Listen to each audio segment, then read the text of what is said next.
성경 말씀을 봉독하겠습니다. 누가복음 1장 26절부터 38절까지 말씀입니다. 제가 봉독하겠습니다.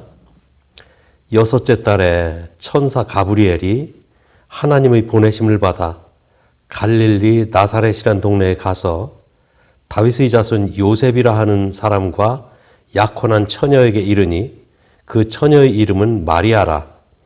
그에게 들어가 이르되 은혜를 받은 자여 평안할지어다. 주께서 너와 함께 하시도다 하니 처녀가 그 말을 듣고 놀라 이런 인사가 어찌함인가 생각하매 천사가 이르되 마리아여 무서워하지 말라. 네가 하나님께 은혜를 입었느니라. 보라 네가 잉태하여 아들을 낳으리니 그 이름을 예수라 하라. 그가 큰 자가 되고 지극히 높으신 이의 아들이라 일컬어질 것이요 주 하나님께서 그 조상 다윗의 왕위를 그에게 주시리니 영원히 야곱의 집을 왕으로 다스리실 것이며 그 나라가 무궁하리라. 마리아가 천사에게 말하되 나는 남자를 알지 못하니 어찌 이 일이 있으리이까. 천사가 대답하여 이르되 성령이 네게 임하시고 지극히 높으신 이의 능력이 너를 덮으시리니 이러므로 나실 바 거룩한 이는 하나님의 아들이라 일컬어지리라. 보라 네 친족 엘리사벳도 늙어서 아들을 배었느니라. 본래 임신하지 못한다고 알려지니가 이미 6달이 되었나니 대저 하나님의 모든 말씀은 능하지 못하심이 없느니라. 마리아가 이르되 주의 여종이오니 말씀대로 내게 이루어지이다 하매 천사가 떠나가니라. 아멘.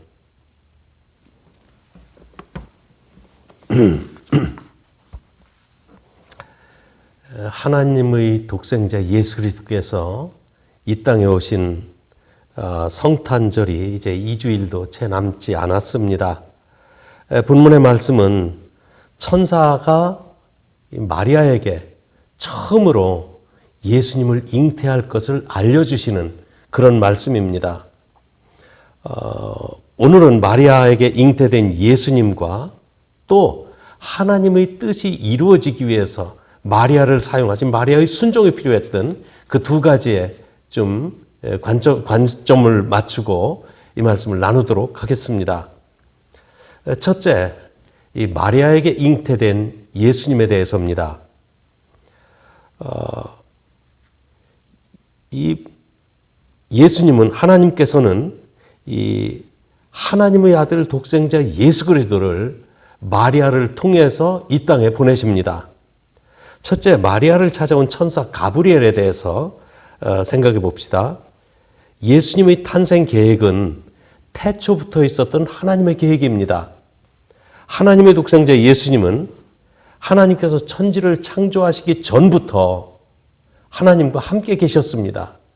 이것을 증거해 주는 말씀이 요한복음 1장 1절 말씀이에요. 태초에 말씀이 계셨는데 그 말씀은 곧 하나님이셨다고 증거하고 있습니다. 이 예수님은 죄악 가운데 있는 모든 인간들을 구원하시기 위해 십자가에서 죽으려고 이 세상에 한 인간으로 오시는 겁니다. 이제 하나님의 그 때가 되었습니다. 이스라엘 민족들에게 메시아, 즉 그리스도를 보내주시겠다고 약속하신 그 예언이 이제 하나님께서 실천하실 그 때가 된 거예요.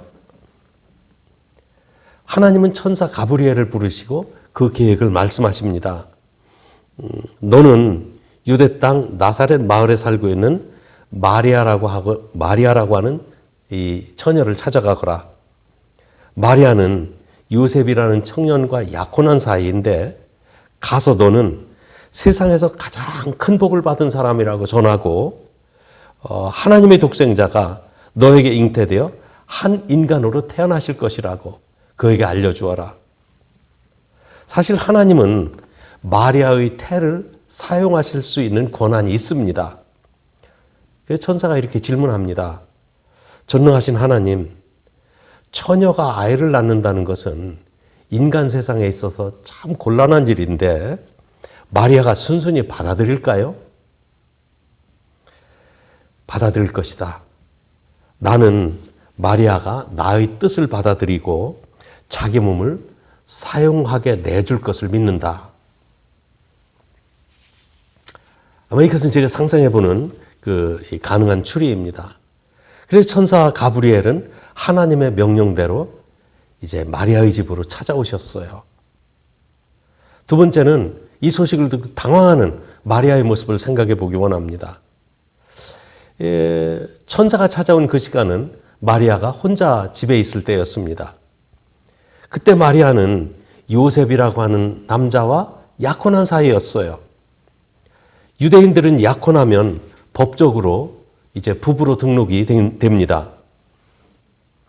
유대인들의 그 결혼 예식은 약혼하고 1년 정도 남편 될 사람이 집과 살림을 마련한 후에 이제 모든 것이 준비되면 약혼했던 그 처녀한테 가서 이 혼인잔치를 베풀고 데려다가 아내로 데려옴으로 이제 부부 생활이 시작되는 거예요.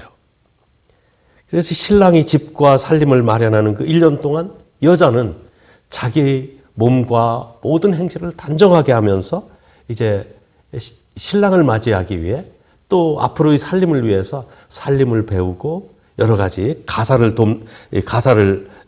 이제 책임져가는 그런 일들을 배우게 됩니다.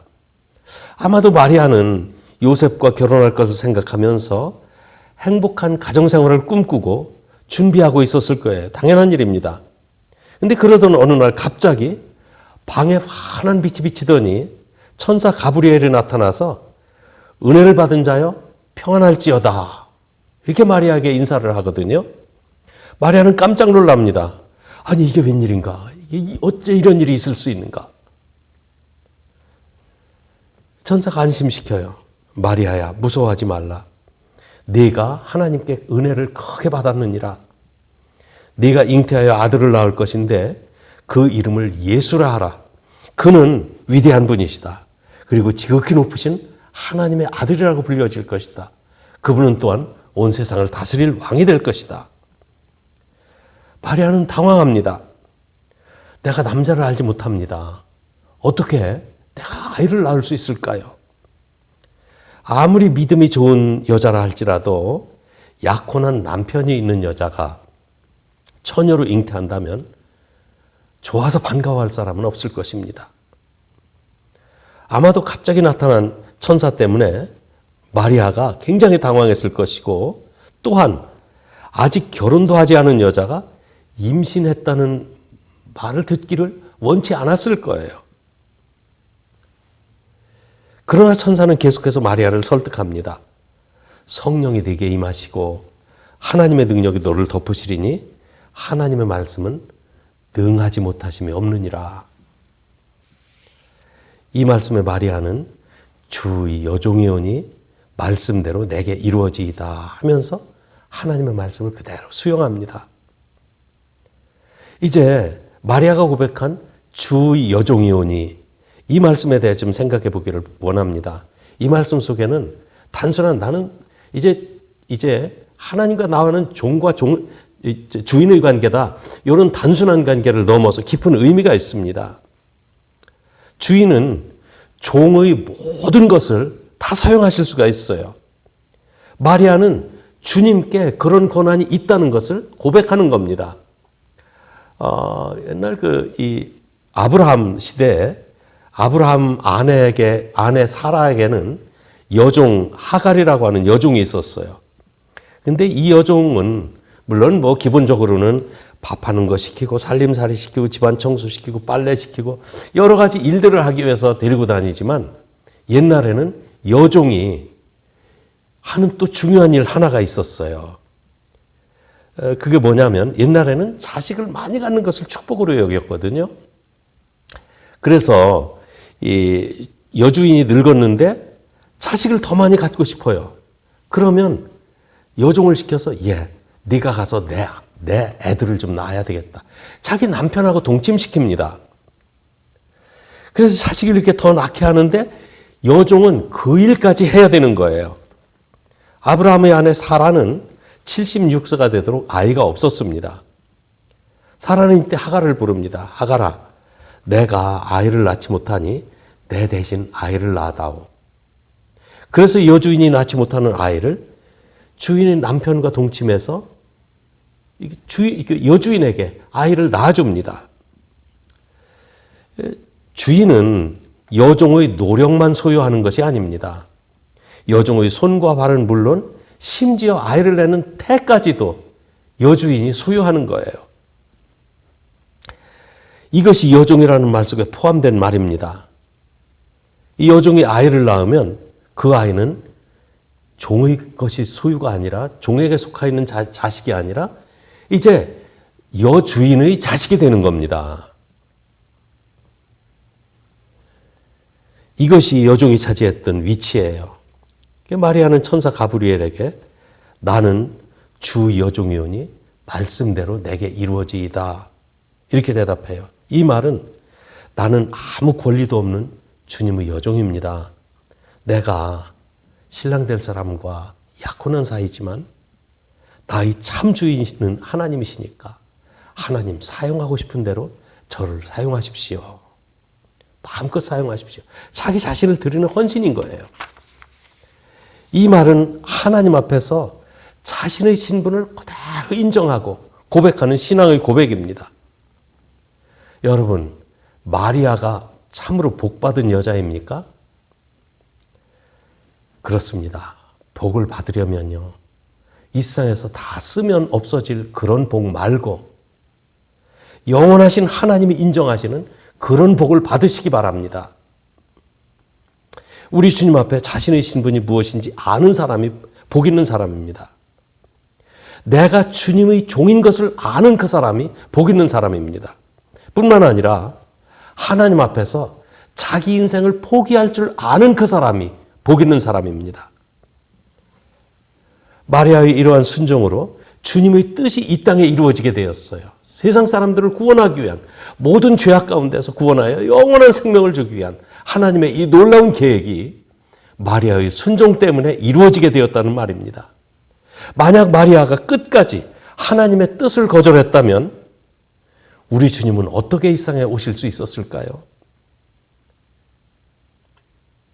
그렇지만 하나님은 마리아가 참 곤란해할 것이지만 결국 순종할 것을 아시고 마리아를 선택하신 것입니다. 마리아의 자기 권리 포기와 순종으로 하나님의 구원 계획은 이렇게 순탄하게 진행되는 거예요.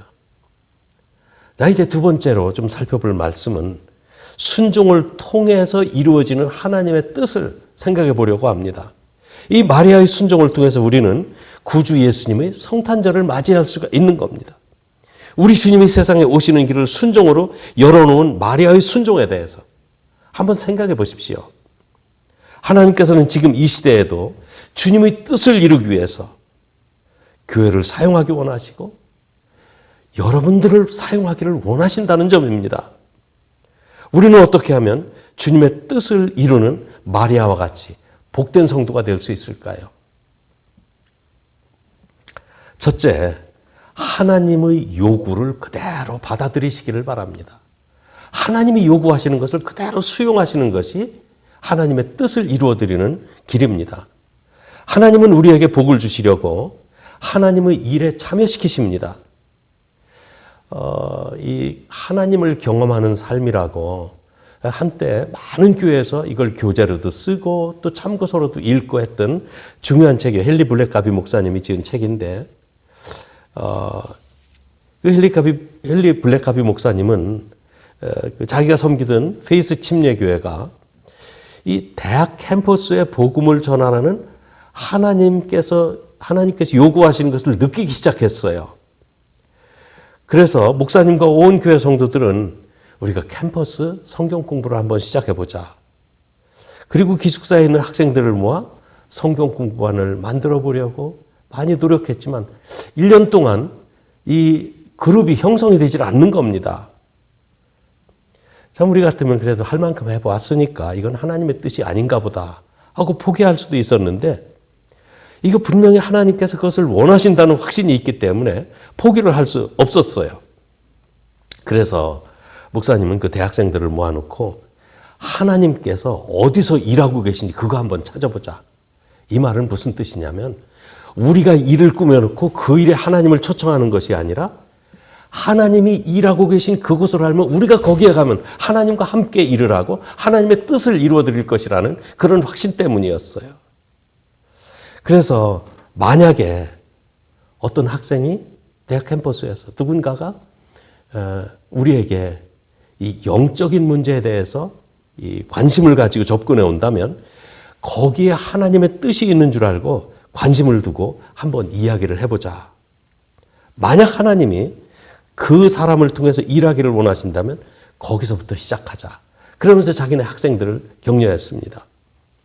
그런데 그 이야기를 하고 난 3일째 되는 날 한 여학생이 친구로부터 자기네들이 성경 공부 그룹을 하나 갖고 싶은데 인도해 줄 수 있겠느냐는 제안을 받습니다. 그 목사님 이야기가 떠올라서 그 학생은 친구 이야기를 들었어요.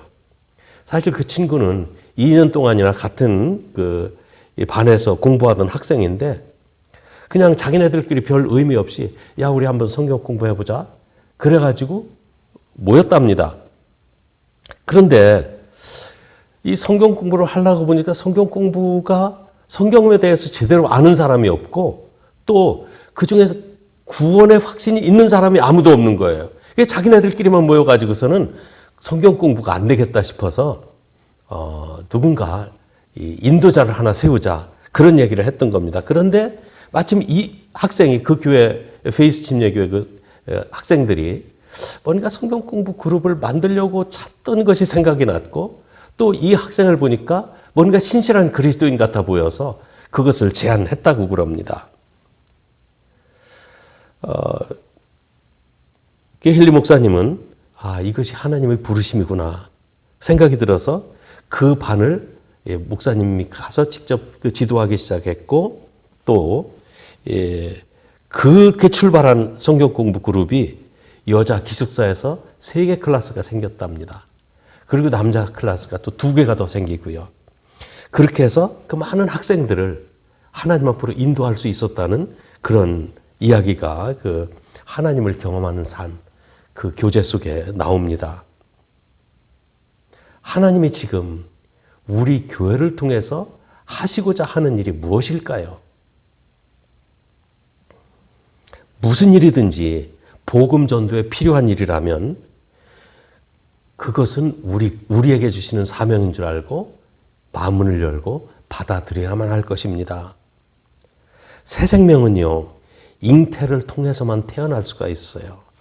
잉태하지 않은 아기는 없습니다. 잉태를 통해서 아기가 태어나는 겁니다. 하나님의 뜻이 이루어지려면 하나님의 뜻이 우리 교회 또는 나에게 잉태되어야 합니다. 그 뜻이 잉태하기 위해서 먼저 우리가 종의 자세로 순종해야 합니다. 두 번째는 자신을 하나님이 자유롭게 사용하도록 들이셔야 합니다. 하나님이 나를 자유롭게 사용하시도록 드려야 돼요. 마리아는 처음에는 자신이 결혼도 하기 전에 아기를 낳는다는 것이 참 부담스럽고 받아들일 수 없는 일이었기 때문에 무척 당황했습니다. 그러나 자기가 주님의 여종이라면 주님이 자기 몸을 원하시는 대로 사용하실 권리가 있다는 것을 인정을 했어요. 그리고 그 앞에 마음대로 사용하십시오. 이와 같이 오늘을 살고 있는 우리에게도 하나님께서는 우리 모든 것을 사용하시려고 계획하십니다. 우리가 하나님의 종이라면 그리고 하나님의 종이라고 고백한다면 우리 자신뿐만 아니라 우리에게 속해 있는 모든 것이 다 하나님께서 사용하실 수 있는 것입니다. 하나님의 소유입니다. 내 몸이 하나님의 소유입니다. 나의 시간도 하나님의 소유고요. 내가 소유한 모든 재물이나 이런 가치 있는 것들이 다 하나님의 소유예요. 나의 모든 것, 나의 경험, 내가 배운 학식이나 지식, 그리고 내가 관계를 맺고 있는 좋은 인간관계, 이런 것까지도 다 하나님이 사용하실 수 있는 하나님의 소유입니다. 하나님은 하나님의 것을 자유롭게 사용하고 싶어 하십니다. 하나님이 우리의 주인이시라면 자유롭게 사용하시는 것이 지극히 당연한 일입니다. 여러분, 하나님이 나를 사용하실 때 자유로우십니까? 무슨 얘기냐면 꼭 나의 의견을 물으셔야 되는 겁니까? 그렇게 돼서 마치 하나님이 사정하니까 우리가 하나님 사정을 들어주는 것처럼 그렇게 받아들여야만 되겠습니까? 우리 교회를 통해 역사하시는 하나님은 참 자유로우실까요? 성도 여러분, 각자의 가정을 통해서 뜻을 이루고자 하시는 하나님이 여러분의 가정을 사용하시는 데는 자유로우십니까? 여러분의 재물을 하나님께서 자유롭게 사용하고 계십니까? 깊이 한번 생각해 보시기 바랍니다. 우리는 이렇게 반응할 수가 있습니다. 하나님, 다른 사람을 마음대로 사용하시는 건 좋은데 나와는 꼭 의논하시고 사용하셔야 됩니다. 무슨 일이 있으면 미리 의논해 주셔야 돼요. 뭐 눈치 없이 아무 때나 이거 해라 저거 해라 그렇게 간섭하시는 거 저 별로 좋아하지 않는 거 하나님 아시잖아요. 참 이게 우스갯소리 같지만 우리는 하나님을 이런 식으로 대하고 있는 거 아닙니까? 여러분, 우리가 지금은 부족한 사람들입니다. 그러나 주님이 원하시면 자유롭게 사용하시도록 자신을 내어드리는 성도가 되셔야만 합니다. 세 번째는 하나님이 상대하실 만한 사람이 되셔야 돼요. 하나님은 누구나 사용하실 수 있습니다. 그러나 누구나 사용하시는 것은 아닙니다. 전에 사역했던 교회에서 있었던 일인데요. 제가 중고등부 학생들을 지도하면서 성탄절이 가까이 오니까 성탄절 이야기를 안 할 수가 없었어요. 그래서 마리아 이야기를 들려주었습니다. 중고등부 학생들, 남녀 학생들이 몇 명 있었으니까 이 성탄절 이야기를 하면서 한 여학생에게 마리아가 아직 처녀였는데 아기를 낳는다고 하면 네가 이해할 수 있겠니? 그랬더니 이해할 수 있겠다고 다른 학생들도 고개를 끄덕끄덕합니다. 그러면서 그러면 만약에 너에게 피앙세가 있는데 천사가 나타나서 네가 프레그넌트 될 거다. 그렇게 말하면 오케이, 땡큐 로드 할 수 있겠느냐? 물어봤어요. 근데 질문이 끝나기도 전에 저는 안 돼요. 이것이 청소년부 학생들의 이야기만은 아닙니다. 만약 마리아가 끝까지 천사의 말을 거절했다면 천사는 어떻게 했겠으며 하나님은 또 어떻게 되셨을까요? 하나님은 처음부터 마리아를 지목하지 않으셨을 것입니다. 하나님은 상대할 만한 사람 상대하십니다. 거절할 사람을 상대하지 않습니다. 사실 저도 예외가 될 수 없었어요. 맨 처음 신학 공부를 하고 목사가 되라는 말씀은 이 고등학교 졸업반이었을 때입니다. 저는 그 말을 들었을 때 목사가 되기에는 저는 턱도 없다고 생각을 했어요. 그래서 공학을 공부해서 공장을 차리고 돈을 벌어 목사님을 뒤에서 서포트하는 교회 장로까지는 해봐야 되겠다. 그런 마음은 있었습니다. 사실 그런 생각이 든 것은 참 유치한 그 일이 있었기 때문에 그래요. 이 시골 교회에서 신앙생활을 하다 보니까 목사님 1년분 사례비 책정을 해드리는데 그 감리교회였어요. 그래서 장로님 한 분과 권사님 한 분이 서로 의논하는 것을 제가 교회에서 무슨 일 좀 하다가 좀 듣게 됐어요. 그런데 가령 이런 거예요. 사례비는 돈으로 현금으로 한 달에 2,000원, 2,000불 아니고 2,000원, 그리고 쌀 몇 말, 또 배추 몇 포기, 그리고 이제 기타 김치니 뭐니 이런 거 드리고, 그 당시에는 이렇게 교회 무슨 성미쌀이라고 하는 게 있었어요. 또 그걸 이제 드리는 것으로 이렇게 이야기를 하더라고요.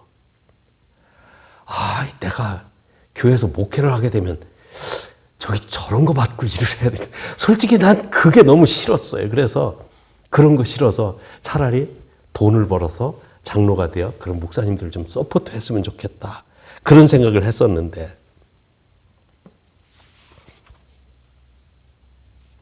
그리고 그것이 겸손한 생각이라고 생각했습니다.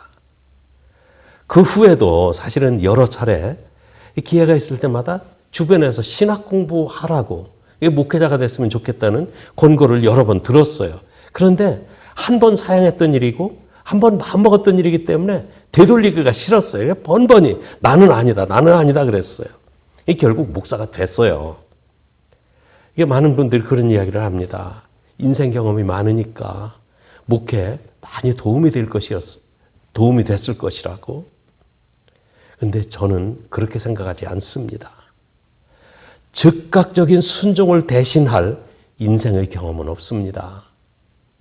물론 하나님께서는 제가 경험했던 모든 것을 목회하는데 사용하고 계시는데 그렇게 하려고 계획하셨다기보다는 하나님이 원하시는 것은 그분의 음성에 즉각적으로 응답하는 거예요. 순종하는 거예요. 여러분은 하나님이 상대해 주실 만한 분이라고 생각하십니까? 참으로 중요한 것은 하나님께서 여러분들을 상대해 주시려고 하시다가 망설이지 않게 해드려야 된다는 점입니다. 다른 말로 하면 하나님이 여러분 눈치 보면서 일하게 하지 말라는 말씀이에요. 저는 부족한 목사입니다.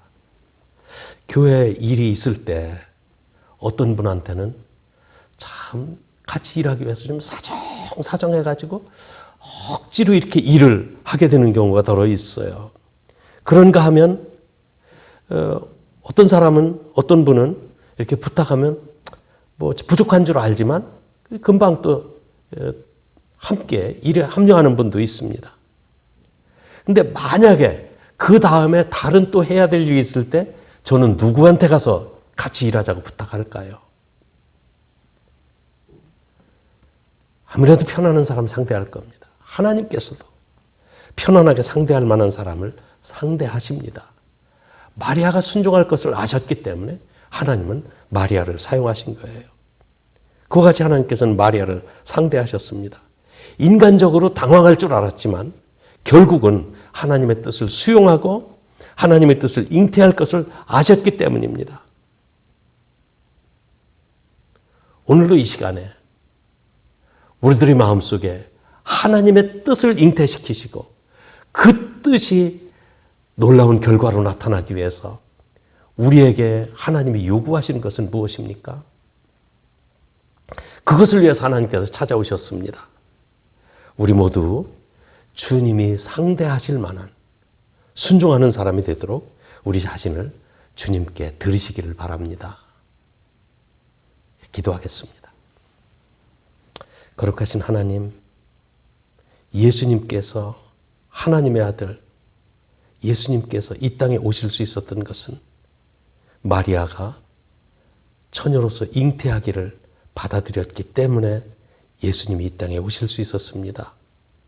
거룩하신 아버지, 그래서 우리는 예수 그리스도를 주님으로 맞이할 수 있었고 지금 주님으로 믿어 영원한 생명을 얻고 하나님께 감사를 드리며 기쁨으로 살고 있습니다. 마리아의 순종은 우리에게 참 중요한 교훈을 주는 것을 믿습니다. 마리아를 사용하실 때 그는 망설였지만 결국 하나님의 뜻을 수용했고 하나님이 그를 이제 순종할 것을 믿고 마음껏 사용하신 것을 압니다. 오늘 우리에게 오셔서 잉태하시고자 하는 하나님의 뜻은 무엇입니까? 우리 교회를 통해서 이루실 뜻은 무엇이며 우리 개인을 통해서 이루실 하나님의 뜻은 무엇입니까? 마리아와 같이 모든 것을 순종하고 받아들이고 또한 하나님이 우리를 마음 편하게 사용하실 수 있는 일꾼이 되도록 저희들에게 순종하는 마음, 또 주님 앞에 온전히 드리는 헌신하는 마음, 그 믿음을 저희에게 허락해 주시옵소서. 이번 성탄절에 주님의 놀라우신 은혜 가운데 기쁨으로 주님을 맞이할 수 있도록 축복해 주시옵소서. 예수님의 이름으로 기도합니다. 아멘.